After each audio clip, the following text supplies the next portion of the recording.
Aprobado na sa sangguniang panlungsod ang resolusyon na mapautob kan localized gun ban durante kan selebrasyon kan Peña Francia Festival sa Setyembre.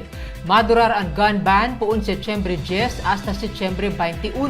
May report si Joel Sulina.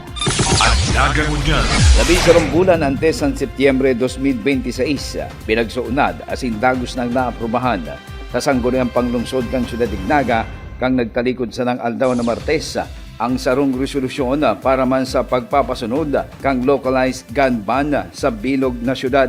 Ini durante kang magiging mga aktibidad para man sa Peña Francia Festival ngunya na taon. Sinabi ni City Councilor Omar Buenafe, Chairman kang Committee on Peace and Order and Public Safety sa sangguniang panglungsod, main author kang resolusyon, katuwang niya digdi ang co-author na si City Councilor Frank Mendoza na sa maabot na Setyembre 10 sundog Setyembre 21, 2026, ipapasunod ang istriktong localized gun ban.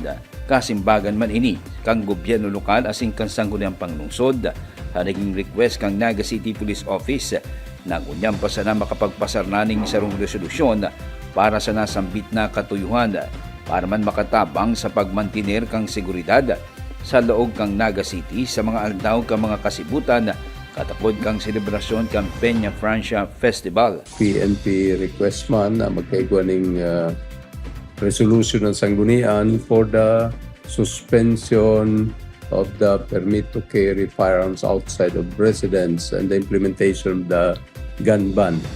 Localized gun ban dito sa Syudad Dignaga during the height of the Peña Francia festivities. Ang pigahagad na po kaniyang period is from September 10 to 21, 2026. Kung saan, nakalaog digdiyo sa duration na ni, ito mga importanteng mga activities ang Syudad Dignaga.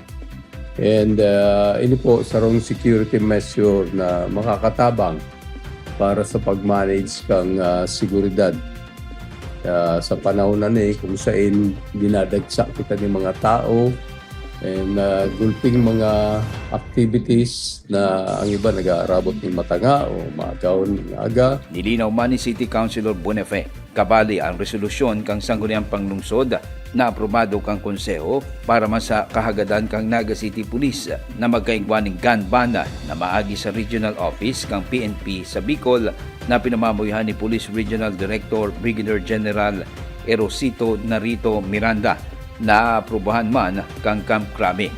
Sinabi pa ni Councilor Buenafe na igwaman ng exemption ang ipapasunod na localized gun ban sa maabot na Setyembre 2026. Ini po, igwaman ng mga exemptions. Siyempre, si mga uniformed government personnel who are actually performing duties, may mission order or letter orders, may directives, and naka-uniforme.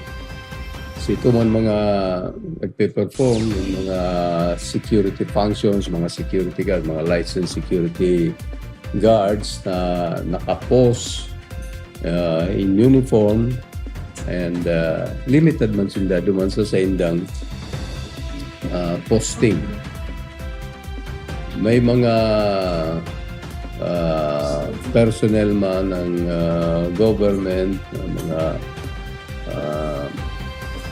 operatives na naka-civilian, and they should be covered also with the proper authorizing documents para mag-perform sa ilang trabaho. Para sa Nagangunyan, Joel Sulina. Nagangunyan.